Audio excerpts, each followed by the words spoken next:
What's up, everybody? Welcome to the Fantasy Flex podcast from the Action Network and Fantasy Labs. I'm your host, Chris Raybon. The NFL Conference Championships are here. As always, here to break it down with me, one of the most accurate rankers in the game year after year. Another top three finish this year, the odds maker, Sean Kerner. Sean, happy championship week. How's it going? Happy championship week. It's going good. Had another good weekend here. I actually had a couple of props that both hit in the college football championship last night. Not sure if you caught that game, but Jeremiah Smith, already an NFL-ready wide receiver at 19 years old, had a good game. I don't even think he's draft eligible in 2027, but I think he'll be like potentially the first overall pick. So fun watching, a player a few years out still, knowing, he's going to be a stud at the next level. But did you catch any of that game? Yeah, I caught a little bit of it. I've been watching these college football playoffs this year actually because I don't know. I kind of like this like expanded field. I know some people got some beef with it. Tradition, I get it, but it's been quite cool to see these matchups. But yeah, man, we will get into our top five like we always do. There's only four for some of these, but we'll throw out our top guys at each position. Guys we're high and low on. Give out some props here. And let's get into it. Quick reminder, all of our fantasy football content is available over at fantasylabs.com. And you can find our award-winning rankings, projections, and more at fantasylabs.com. All right, Sean, top four quarterbacks for the conference championship week. What you got the order for? Yeah, I actually do have a top five. It's Josh Allen, Jaden Daniels, Patrick Mahomes, Jalen Hurts, and Marcus Mariota, who I'm projecting for 0.3 rush attempts. He's been getting like a carry a game, although after last week, I might have to set that to 0. Yeah, I mean, it's 0.3 rush attempts. Is he going to fumble those 0.3? Is it going to be a backwards? I do have a fumbling projection, so yeah, there is a chance. But again, after last week, maybe I need to boost the fumbling odds there. Yeah, I mean, that was probably the only thing that could stop Washington last week. I got Allen, Hurts, Daniels, Mahomes, and I mean Mariota would be the fifth, but we're not gonna even give him the time of day here. Who you high on? I'm high on the other Commanders quarterback, Jaden Daniels. He's my QB2, but he's just playing at a high level right now. Threw for 300 yards against the Lions last week with 299, 2 touchdowns, also rushed for 51 yards. This is a brutal matchup here against the Eagles, but his rushing ability allows him to overcome it, really. And we saw that in Week 16. He just had a monster game, 258 yards, 5 touchdowns, rushed for 81 yards. So he's already proven, he could produce against this Eagles defense. So I'm high on him this week. He's my QB2, just under Josh Allen. Yeah. It's kind of crazy how he goes from like this Lions matchup to this Eagles matchup, because I think that was the thing last week. We kind of look at it and say, did we just forget the Lions were like terrible on defense because of one Sam Darnold performance? And sure enough, they showed their colors. Yeah. But I mean, I agree. The guy I think I'm highest on is Daniels, but another guy I'll talk about real quick is Mahomes. I think Mahomes is interesting because this new quick game that they're using in Kansas City, I could see him putting up good numbers against a team like Buffalo, plays a lot of zone coverage and whatnot. So I know Mahomes is kind of buried as that QB4 in the rankings, and he should be. He's not offering as much rushing upside as the other three, but you always know the Chiefs kind of turn it up at this time of year, and so I wouldn't be surprised to see a big game from Mahomes, who wasn't really in a trailing game script this week against Houston, but could be against Buffalo. So he's a guy I do expect to play a little better. I know you were higher on him last week, but I really do like that quick game that they're playing with in Kansas City. All right, who are you low on? I'm low on Jalen Hurts. He actually opens the week as my QB4 with only 4 teams playing this week. I opened the week high on Mahomes, but I almost made his under passing yards my official prop last week. Just funny how the week evolves. Like, I was into his rushing upside, but towards the end of the week, I think we were kind of on the same page. Like, I didn't think the Texans were going to be able to keep it close. So I lowered his passing yard projection a bit. But yeah, I'm low on Hurts to open the week. It looked like he injured his knee last week. Seems to be fairly minor. I don't think he's missed any practice time yet, but those things can linger where, it could compromise his rushing ability somewhat, where he might scramble less. We don't know yet. But either way, I think the Eagles are probably going to lean on Saquon heavily here. So, my projections for Hurts is just a bit lower this week. He still would have been a top 5, top 10 option on a normal week, obviously. But again, I lowered his rushing upside a bit, and I'm only projecting him around 190 passing yards. This is a very run heavy offense. So having said that, he's just slightly below Mahomes for me this week. So he opens up as my QB4. Yeah, I can see that. Like I'm pretty much on line with market, but like Jalen Hurts, they just don't have to throw it that much, and they haven't been. Yeah. This could be. I mean, Washington has been kind of doing their thing as an underdog, but yeah, I wouldn't expect an out of the norm pass attempt volume for Hurts, and if that's not the case, then yeah, you're going to be struggling, especially if you have Mahomes and Allen kind of going back and forth. It's going to be hard. There is a path here to Hurts finishing as that worst quarterback by a lot too. All right, what are we doing for the prop? So I have a fun one. What will be greater? If they end up tying, the house takes all the money. I can't make anybody a favorite on this. Okay. But what will be greater? Jalen Hurts pass attempts or Patrick Mahomes completions? Ooh. Which is kind of crazy to have that as a coin flip, but that's what I got. Ooh, yeah, that is a good one. You were just saying how Hurts doesn't have to throw much. And Mahomes is just dumping it off. Yeah. I'm gonna go with Hurts attempts only because I think there's some added upside in the sense that the Eagles are favorites. If they slip up, there's a chance for that. Whereas Mahomes, we kind of already know what we're doing with him. So yeah, I'm gonna go with Hurts, but there's a good Mahomes could blow him out of the water if in the right game script too. Yeah. Like, do you have an opinion yet on that game with the spread? Like, are you going with the Bills, the Chiefs? I'm not betting against Patrick Mahomes.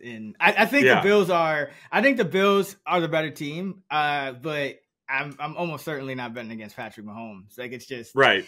We every year there's you try to talk yourself into why you should, or why the Chiefs aren't quite as good as the opponent, and so no, we just can't get over the Gabe Davis game PTSD. So I'm with you on that one. I mean, but it's he's not. Every year he goes. He's been in the league. He's gone to at least the championship pretty much every year he started. It's tough to bet against him.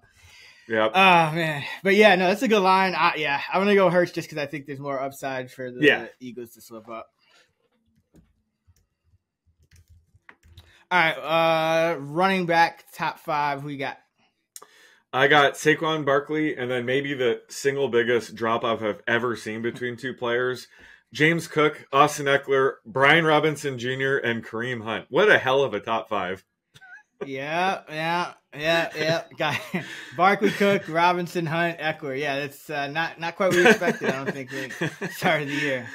But is there anyone to be high on besides Barkley? No, I thought it'd be fun to talk about him. I mean, I could have been high on Austin Eckler for the 3rd straight week, but I think it's just going to be more fun to talk about Barkley real quick because it is the conference championship, so usually it's only top end defenses left. But he's facing a Commanders defense that ranks, 26 in DVOA against the run. He's going to play nearly every snap. I need to go back and watch the game, but I'm pretty sure Gainwell's 2 touches came when Barkley had to take himself out of the game. I think he tweaked his leg or something. I wonder if Gainwell would have even seen a touch if Barkley didn't get banged up there. But he should see pretty much every snap here. So I'm projecting him close to 130 rushing yards, and the market's right in line there. I don't know. The books probably can't even set his prop high enough right now because whatever they set it at, I'm sure 99% of the action is going to be on the over. I'm not going to be betting on his under, pushing on an official plan his under. So they can't set it high enough. So He's so far ahead of James Cook, my RB2. If you were to double James Cook projection, it still would be less than Barkley. So this is just an insane week where it's just Barkley dominating the running back rank. So I can't really mention anybody other than him.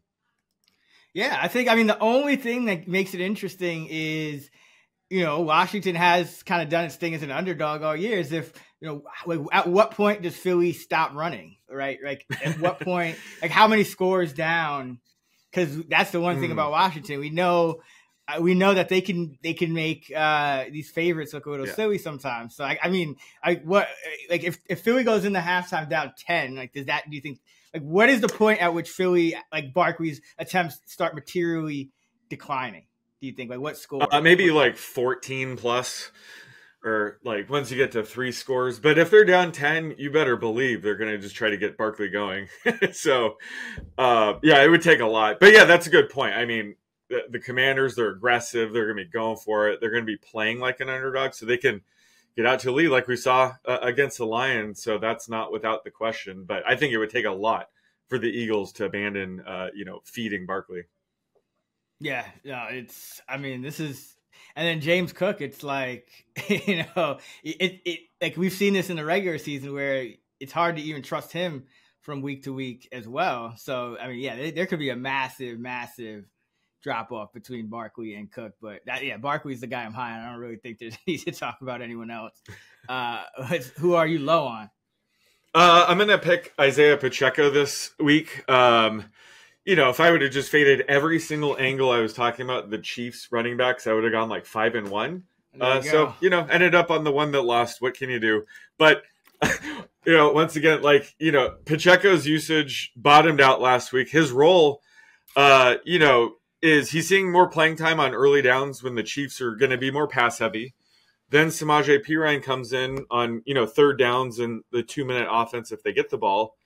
And then Kareem Hunt's going to be the closer if the Chiefs get up and go in run heavy mode. So there's not really a game script or path for Pacheco to really hit value right now, other than just breaking a long run at this point. So I'm very low on Pacheco. Just not much rushing upside, not much passing upside. So yeah, he's my RB6 this week. But again, I'm going to have to find a way to fade one of these Chiefs running backs. I just hope I can get it right this week. You might just get, like you said, you might just want to fade all of them, because I think it's really every week I feel like the market just starts too high on Pacheco, and it's like if you watch the games, I get it, because it's like you're trying to take out the randomness, which is like all the down weirdness. So Pacheco tends to get these carries on like 1st and 10, 2nd and 7, but it seems like after maybe like 6 of those, like once you get to the second half, it's like he's not even getting those anymore. It's kind of just like, all right, if he didn't break a run in his first like 6-7 carries, he's going to be wearing that trench coat on the sideline, just waiting to get in the game, and Kareem Hunt's going to be there just chugging and churning. But that was a rough beat, because he was getting bottled up all game, and then it was like 2 straight runs. I think he broke off but I think that's why they like Kareem Hunt. I guess he's like their grinder. Yeah, he's their if he's their closer for sure.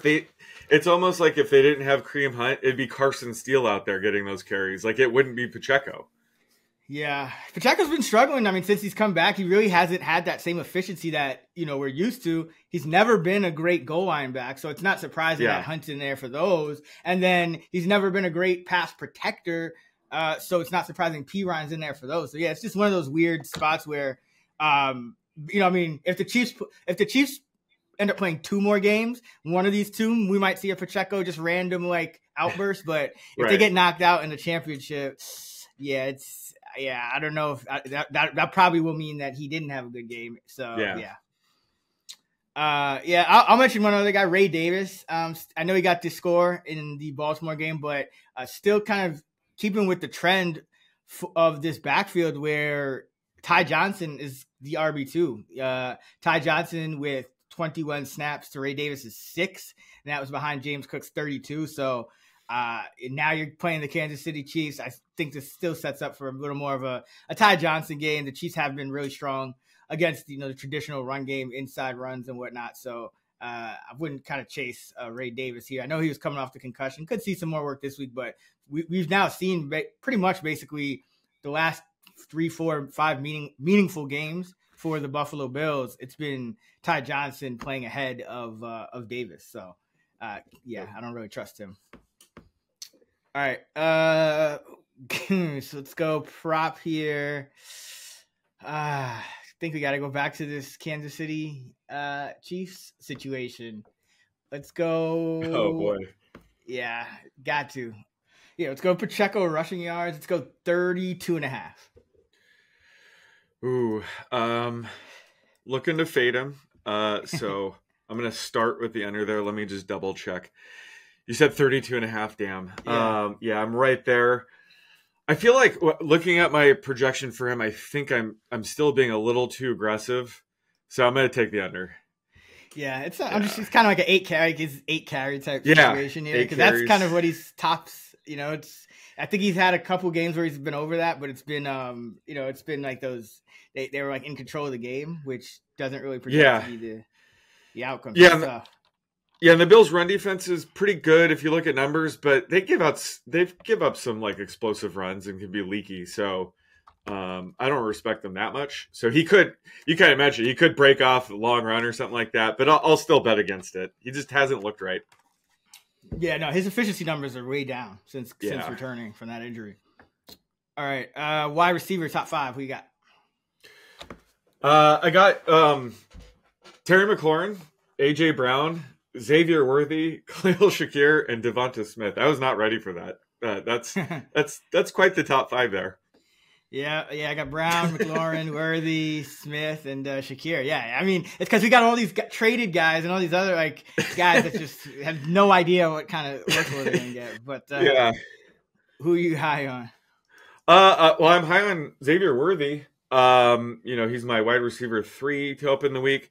He's just continued to see solid usage down the stretch, and last week, and the Chiefs' passing offense really just flowed through Travis Kelce and Worthy last week. Worthy ran a route on 88% of Mahomes' dropbacks, so a nice 21% target rate. So in a game that should be much more of a pass-heavy game script against the Bills, that's going to benefit him a ton. So yeah, I love his upside here. Opens week as my wide receiver 3. Pretty much in line with his prop market, though I haven't seen his touchdown odds. But if they're over 2-1 again this week, I love it. But he got stopped at the 1. Oh my god! Oh yeah, that's right. You see that? He got schemed a touchdown and just was that a run or a pass? It was like a push pass. I think it was a push pass. Yeah, but he got his elbow went down right at the 1. It's like yeah. Andy Reid he's thinking about it. yeah, and then it was just a Kareem Hunt run after that, if I remember. Mm-hmm. Yeah, that was brutal. Yeah, just inches away from the touchdown. So yeah, again, I'm in line with his yardage props, but it seems like the touchdown market he's probably still offering value. Yeah, it was interesting to see how they would kind of split things up, and it was kind of clear like it was the Worthy and Kelce, because sometimes they've kind of spread the ball around, but we've seen in the playoffs them kind of condense it. We saw that last year around Kelce and Rashee Rice, and this year it seems like they kind of did it again, like regardless of Hopkins and Brown and all these guys. It's like, we're getting the ball to the guys we really want to have the ball, and that was Worthy and Kelce. I'm high on Diami Brown again, just because this is another matchup against Philly where a higher rate of man coverage than the league average, so much tougher matchup this week. But he's been coming on strong here, and Zacchaeus not really his type of matchup, so. If Washington gets behind, which is very possible, I think you're going to see Diami Brown factor in. And even if it's just a matter of the normal scheme, going up against this man coverage after Terry McLaurin, Diami Brown's probably that next guy up along with Ertz. So, yeah, like him yet again this week. He's wide receiver 6 for me after that top 5. But it's a weird, like you said, weird week at wide receiver. I mean, the Bills and Chiefs couldn't be 2 harder teams to kind of project. Speaking of which, who are you low on? Yeah, I'm low on DeAndre Hopkins. Again, the Chiefs' pass offense really just flowed through Kelce and Worthy last week. Hopkins and Hollywood Brown combined for 0 catches. Yeah. I would say Hopkins' usage was a bit more concerning because he only ran around on 41% of dropbacks. But yeah, again, he'll benefit from, you know, more pass heavy game script in theory against the Bills here. But either way, it's really tough to project him for more than 3 catches here, which is saying a lot. So just based on the underlying usage, Brown is still trending up.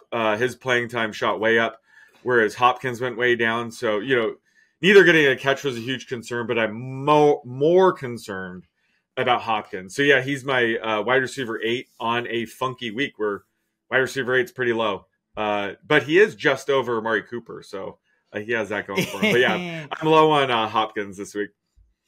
Yeah, that's who I'm low on, Amari Cooper. And you know, we talk about this every week. Like, if he didn't pop off last week, it's tough to trust him because, you know, he had a matchup against Stevens where, you know, he could have, that was a matchup that the Bills could have looked at and targeted, but he's still playing right around half the snaps, a little under as well in terms of the passing game. So it's clear they're not just kind of waiting for, you know, to unleash him or anything. Like, this is just his role in the offense, similar to Hopkins in Kansas City. So yeah, he played behind Coleman, Shakir and Shakir's, you know, those guys.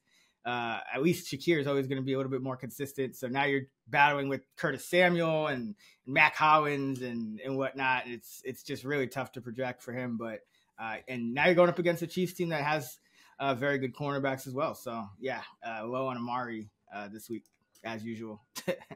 Yeah, per usual. Right. All right. What are we doing for the prop? All right. I got a fun one. This is another head-to-head battle. Kind of what we're talking about. The Chiefs and Bills wide receiver rooms are a nightmare to project.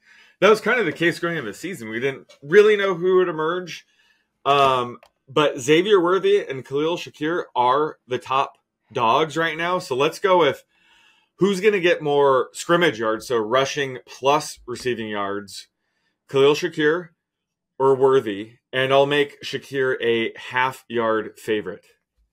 Worthy. I go Worthy. Because the difference is, to me, is that the Chiefs are actively trying to get the ball to Worthy, whereas the Bills, like, you know, it's just the Bills are just chugging along. We got Josh Allen, a quarterback. Like, they're just happy-go-lucky running offense, man. Like, whoever it is that gets the ball gets the ball. But like, I don't see as much of a concerted effort to get the ball to Shakir. And it's also Kansas City is a man-heavy defense. If this was a straight up zone heavy squad, I know you and I have been really high on Shakir in some of those zone matchups earlier, like I think the Rams matchup, but like against this one, I think it's a little more anything goes for this Bills passing offense. So yeah, I'm gonna go Worthy here just based on the eye test. Like, what do you have? Aside from that Week 18 game, it was like every week he's had at least 4 receptions for like 8 straight games now or something like that. Right? Yeah. So yeah, and like Shakir, he's pretty consistent, but you will see like that random drop off and like there'll be like a Curtis Samuel game instead or something. So like, based on what I've seen, I'm gonna lean Worthy here. But those are the two. Like that's a good line, and those are two guys that are gonna be in a similar projection space, I think. Yeah, Worthy had that designed reverse that got sniffed out for -8 yards, so that would be brutal. Yeah. That would be brutal in this, but he does get those design rush attempts, so he's always a threat to have an explosive rush as well. I think Shakir has had a few rush attempts. He probably should get more. I agree. Like, I think Shakir is somebody they should probably try to force the ball to a little bit more. But yeah, Worthy's got that upside with the design rush or 2 a game. But yeah, I think in the market, I haven't looked at the market yet, but I wouldn't be shocked if they're like neck and neck when it comes to total yards. Yeah, because I mean, one of the things I think Buffalo's trying to do, and I was right, like previewing the game from like a betting perspective, is like, I get it why like the market shifted toward Baltimore. Like, it makes sense. They have that run game and that size that could dictate terms. But I think one of the overlooked advantages for Buffalo is that no one really knows what they're going to do, right? Like, no one knows how they're going to split up touches. No one knows how they're even going to play, what defensive formations, what offensive formations. Are they going to go run heavy with 6 linemen? Are they going to go pass heavy and use Cooper and all those guys, 4 wide? So I think Buffalo kind of has that going for it, where they're purposely not trying to be have many tendencies. I think that was kind of the point of getting rid of Diggs. So that's why I'm even less confident in like the projections, even for a guy like Shakir.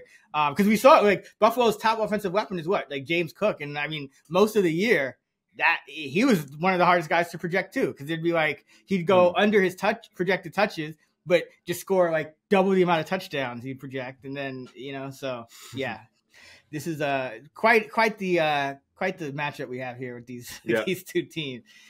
All right.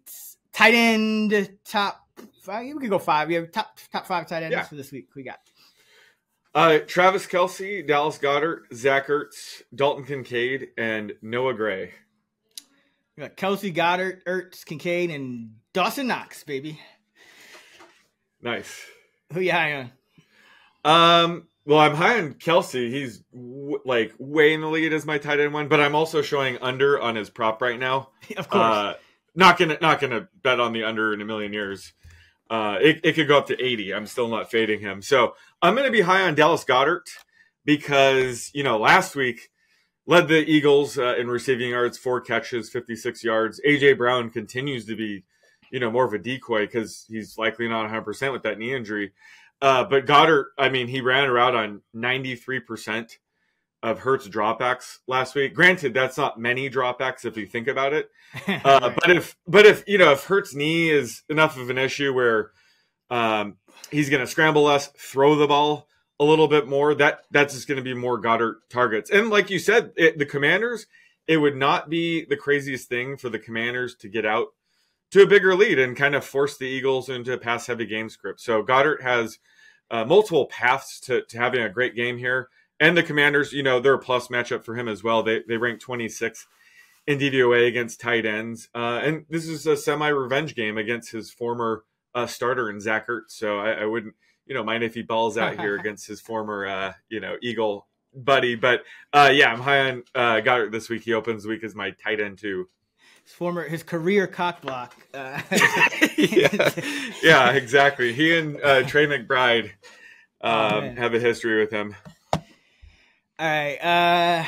I am high on, Dawson Knox just, by default, because this is a similar situation kind of shaping up in the Buffalo tight end room where, Kincaid is, we think he's the guy. He's supposed to be the guy, but week in, week out, we see Dawson Knox kind of right there in terms of the snap count. And so going up against Kansas City, they have been kind of weak against tight ends here. Maybe they want Knox's blocking yet again, but Knox did play 4 more snaps than Kincaid and even 1 more in the passing game in that game against Baltimore. So I know that was, there was some snow there and that could have been, reason to go a little heavier, but this is something we've kind of seen consistently since Kincaid returned from that injury, later in the year. So I'm going to say that, if there's somebody that's going to surprise us and maybe, put up a top 2, top 3 week, it's Dawson Knox because he's kind of getting, I wouldn't say starter snaps, but kind of like 1A kind of snaps. So yeah, that's as much as I got. But Jesus, like this Buffalo team, this is like, who was it last year? The Patriots that were always tough to project at like every single position. I think it was. It feels like that again. They were this year too. Yeah, that's true. Yeah, the past couple seasons. No, at least they had Kayshon Boutte who would get like 100% every week. Oh, yeah, but outside of that, remember like Kendrick Bourne, we were both showing like 20 yards of value, and we still didn't bet it because it's like, how can you feel good? And then Hunter Henry, went AWOL like right at the fantasy championship too. After exactly. Buffalo's kind of setting up like that. So yeah, Knox is a guy I think could surprise. And what about who you on? Yeah, it's Dalton Kincaid, and it's exactly what you just said about Dawson Knox is why I'm low on Kincaid. But, there's only 4 teams playing this week, and he's my tight end 4. Which, heading into the season, Kincaid's been kind of a disappointment because, it's really just been Allen targeting Khalil Shakir a ton and then just spreading around to other pass catchers outside of that, where, Kincaid's probably his number 2 target. But he's just not getting a big enough piece of the pie. And like you mentioned, Dawson Knox actually ran 1 more route than Kincaid last week. So, he only ran a route on 52% of Josh Allen's dropbacks. And Allen's, getting to scramble at an even higher rate now that we're in the playoffs. He's going to be putting his body on the line. So even if he drops back to pass a bit more in this game, we could see more scrambles. So it doesn't necessarily mean that Kincaid's going to see a ton of targets. So I'm projecting Kincaid right around 3 catches here. So, that's kind of disappointing with Kincaid, which we both were high on him heading into the season, but Allen's just spreading the ball around too much for him to be, a high usage tight end like he could be. Yeah, I mean, you can't knock it. They're having success with that. Like I said, I think that's an advantage is that it's hard to prepare for them in terms of, you can't really say, okay, we're going to double this guy or shade coverage this guy, or you don't even know who's going to be on the field, right? You don't know. Yeah, exactly. Even Shakir, I think, tops out at like 70%, a lot of weeks. So, yeah, it's really it's just not having a receiver where if they don't target him 10 plus times, it's like, he's going to be pissed. They kind of wanted that where it's just any given week. It could be any given guy. No one's owed anything. And it's really hard for defenses to prepare for that. Yeah. I'm low on Noah Gray. Kind of for the reason of the Chiefs, ever since they got Marquise Brown back, it's the 1-2 personnel usage has been down a little bit. And then, we saw Kelsey kind of pop off in the playoffs. I think that's, kind of what we have to expect. So Noah Gray taking a little bit more of a back seat, still had a route on about half the dropback, a little under half the dropback. So not a terrible usage day for him, but I just think that, with Kelsey here and with a more positive, potentially negative game script, in this matchup, you could see even less 2 tight end usage because you'll probably see more of the 3 wide. So Noah Gray, he's been kind of trending down. He had that middle of the year swoon where he was, getting touchdowns every week. That's not even really the norm for him, but outside of maybe he'll be undervalued in the touchdown market. We got to see, but in terms of just raw, usage, yardage and stuff, I think Gray is the guy that's trending down for me. All right. Tight end prop. Let's go. Got to go Buffalo here. Nice. Let's go Kincaid against Knox. I'll make receiving yardage. I'll make Kincaid the favorite by 12.5. Okay. That's a good line. I'll have to lean Kincaid here though. Yeah, it's conservative. Like Kincaid should beat it, but yeah, he should. But yeah, I'll take the points, or I'll give the points. Yards. Yeah, I'm taking the favorite. Yeah, good line though. There's no Bates props up. Are you doubling down this week? Oh my god! Why? Such an unnecessary pass. It was the last pass of the game. Yeah, and they were up, like they could have just run the ball. Like, oh my god, wild. Oh my god, ridiculous. That's kind of the Kareem Hunt prop loss on the final drive too. Just it's the worst. Those like low yardage ones where you're just the whole game you're feeling good, and then it's just like the last play. Yeah. Yeah, I mean, but this is like who throws to a 20-yard bomb to their backup tight end of 2 scores? Like, yeah, that was a little much, but yeah, they haven't floated a prop yet though. They're worried. I would say it's going to be like 3.5 now. Yeah, still going. They're going to get a few yards. All right. Yeah, that's going to do it for us here on the Fantasy Flex Conference Championship Week Player Projections episode. Make sure to subscribe to the pod so you don't miss an episode. We will be back with our touchdown special on Thursday. And don't forget, you can check out fantasylabs.com for all of our fantasy football content. Use code FLEX40 for $40 off. Sean is on X at @_oddsmaker. I'm at Chris Raybon. We're at those same handles on the free award-winning Action Network app. Until next time, let's get this money.